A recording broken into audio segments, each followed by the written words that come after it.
and I'm a born Muslim. My problem is that I practiced Islam when I was... Brother, first we'd request questions from the non-Muslims. Once all the questions from non-Muslims are over, inshallah, we'll give you a chance. Yeah, but I'm telling you my problem, only. Okay. But you said you're Ahmad and you're a born Muslim. I am born Muslim. But now are you a Muslim or not? I'm agnostic. Oh, so now you have left the religion of Islam. Yeah, I'm confused. Okay, fine. If you have left the religion of Islam, you can ask the question, brother. Okay. So my question is, how come I don't have the faith that you and the other Muslims have and some of my friends, even though I practiced Islam a lot and I even did Umrah, but I still do most of the sins that are forbidden in Islam, and I sometimes am lazy to do the prayer and the other subjects we have to do in Islam. I have read many books about other religions and conspiracy theories and documentaries and such. I even have seen your own videos on YouTube, and there are many questions that go around my head about Allah and the Messenger and Muslims in general. And basically the most important question is, you said in one of your debates or questions that Allah is the creator and He's uncreated. But I have realized, how can the uncreated exist? And if He exists, how can we notice Him? How can we see Him or hear Him or feel Him or know of His existence if He's uncreated in our own dimension or so? That's one of the questions. Brother Ahmed said that he is a born Muslim. He comes from Iraq. He read the Quran, he read the books, but he commits many sins. He believes maybe sometimes he's agnostic and he's lazy for praying. Brother, before I answer your main question, if you do sins and if you're lazy for praying, that does not make you a non-Muslim. As long as you believe that praying is fard, sometimes you miss, it's a sin. It's a major sin that you sometimes don't pray, but that doesn't make you a non-Muslim. If you say praying is not required, then you're doing kufr. But if sometimes you do sin, sometimes minor sin, sometimes major sin, it is haram, it's forbidden, but that does not throw you outside the fold of Islam. There are sometimes waswasa of the shaitan asking you, you're a Muslim, but this is wrong in Islam, this is wrong. And it does deviate the person's mind. At that time, maybe your iman may be low. But these things should not make you consider that you're non-Muslim. Regarding a question that I mentioned in my speech, and you're right, that Almighty God is the creator, but He Himself is uncreated. You asked the question, how can the uncreated, how can we see the uncreated, and how it's possible? Allah subhanahu wa ta'ala is Khaliq, is the creator. And by definition, He's uncreated.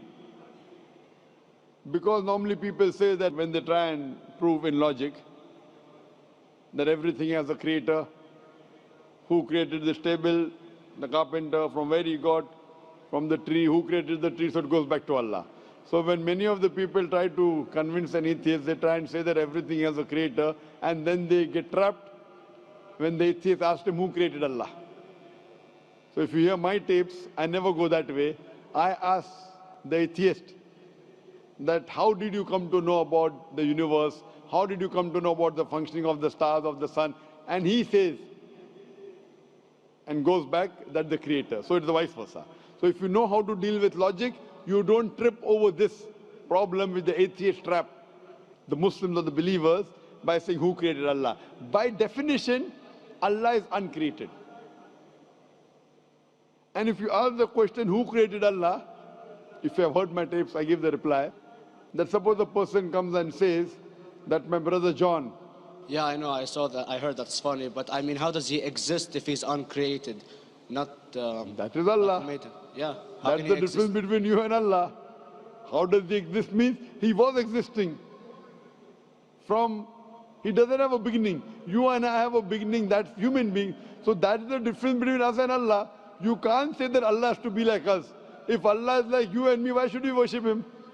I see, but have you heard of the phenomenon, the Big Brother? used by various orders and political agendas to control the people and such by implementing it into multiple gods, and then later on it became a monotheistic religions all over the world to make it easier for Big the Brother, people sorry, to... I've never heard of the religion Big Brother. It's not a religion, it's like a theory, an idea, basically. For What does it example, say? yes? What does this idea say? What does it say? Is that when you have a big brother, it's easier for you to live life. When you have someone watching you the whole time, understanding you the whole time, protecting you the whole time, being with you the whole time, and you can talk to him, although he never talks to you back, maybe in your dreams, due to your mind and such, it's easier for you to live. While a human who does not have a big brother and is not easily controlled into doing so and is having complete freedom is a danger for the major ruling powers and such. So what does this say? I don't understand. Big Brother may be there, Big Brother may not be there. So what does it have to do with Islam and God? What does it have to do? Because basically Allah is watching you the whole time. So you want to say that Allah is like a big brother? Indeed, you use him for your protection so you won't be scared. You know what I mean? See, this is the hypothesis. Hypothesis. If you have heard, how do I convince an atheist? If you have heard my answer, that you said that you're agnostic, you're atheist. Yeah. So first thing I do to an atheist is I congratulate him. What? I congratulate him. Have you heard my answer of atheist? Yeah, you congratulate them and stuff. But I haven't seen your debates with the atheist. I just saw your answers on some questions. Fine, so you haven't seen the answer of atheist. No, but I've seen your debate with David William Campbell. And David William Campbell is not an atheist. Yeah, yeah. Now, when an atheist tells me he does not believe in God like your theory of Big Brother, Yeah. and if you believe in that theory, I will ask you, first thing I do to the atheist, I congratulate him. You know why? Yeah, because they think and they don't follow what their parent does and such stuff like that. No. I congratulate him because he is not doing blind belief.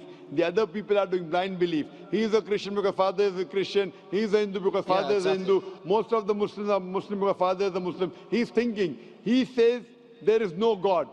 He has said the first part of the Islamic Shahada, La ilaha. The reason I congratulate him is because he has said the first part of the Islamic Shahada, Islamic Creed, La ilaha. The only thing I have to do is illallah, which I shall do inshallah. So if you have heard my answer, an atheist becomes an atheist because he believes in science, he believes in logic. Or I ask him that if an equipment is bought in front of him, which no one in the world has ever seen, and if the question is asked that who will be the first person who will be able to tell you the mechanism of this new equipment, what is the answer? Of course, he's going to tell you the producer or the maker of this equipment. Creator, producer, maker. So when we ask him questions that how did this universe come into existence, he will talk about the Big Bang. This what we're going to talk is already mentioned in the Quran 1400 years ago in Surah Anbiya chapter number 21 verse number 30. Avalam yaral lazina kafaru anna samawati wal arda kanat ratkum fataqnahuma. Do not the unbelievers see that the heavens and the earth were joined together and we clove them asunder. This what you came to know 50 years back is mentioned in the Quran 1400 years ago. Who could have mentioned that?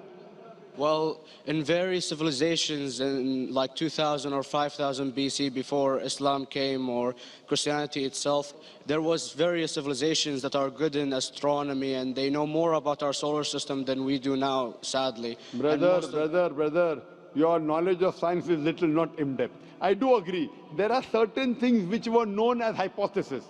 For example, we came to know, we were proved that the earth was spherical in 1577. I know that in 6th century BC, there were Pythagoreans who believed that the earth was spherical. But the same Pythagoreans who believed the earth was spherical also believed that the earth was the center of the universe, which is wrong. You show me one civilization which believes 100% what the Quran has mentioned. I challenge you. What you say, so do you mean to say there was a person who said, okay, this civilization, out of 100 things, these 2 things are right. Out of 100 things, these 5 things are right. Out of this 100, and picked and chose. Who can do that? No one besides the Creator. Even if you know that there were 10 different civilizations, hundreds of civilizations, there is not a single civilization that you know in the past which knew 100% of science what we know today. So where is your logic? Where is your theory? I do know that certain things were hypotheses, which were proved later on. But there is not a single civilization which knows everything what is mentioned in the Quran. So the answer goes back to the original question, who could have collected this in the Quran? Someone 1400 years back, could he do and say, okay, out of these 100 things, these 3 are right, out of these 100 things, these 2 are right, out of this, it's not possible. Mathematically, it's not possible. Well, you never gave the idea of extraterrestrials or so. I mean, knowledge is power, and Brother, I'm asking a simple question. We are not come here to have a debate. yeah. I'm asking you a question, point out a single civilization, you're asking something else. Yeah, We are alright. not here to discuss. You can come in the room and discuss. You ask a question, I'm giving you the answer. You gave about old civilization. I told you you're right. But out of 100 things, 98 they were wrong.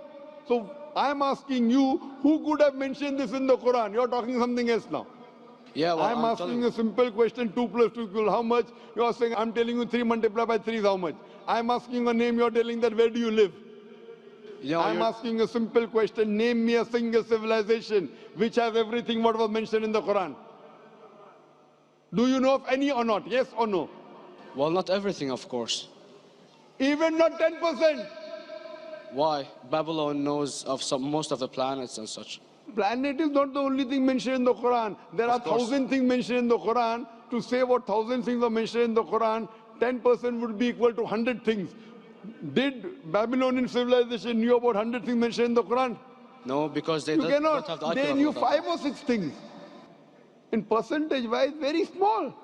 So Of course. who can be the author of the Quran besides the creator to know what is right, what is wrong?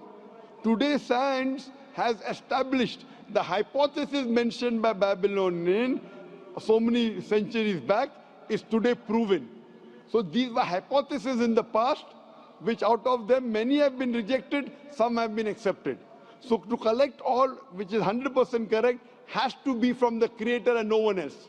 Hope that answers the question.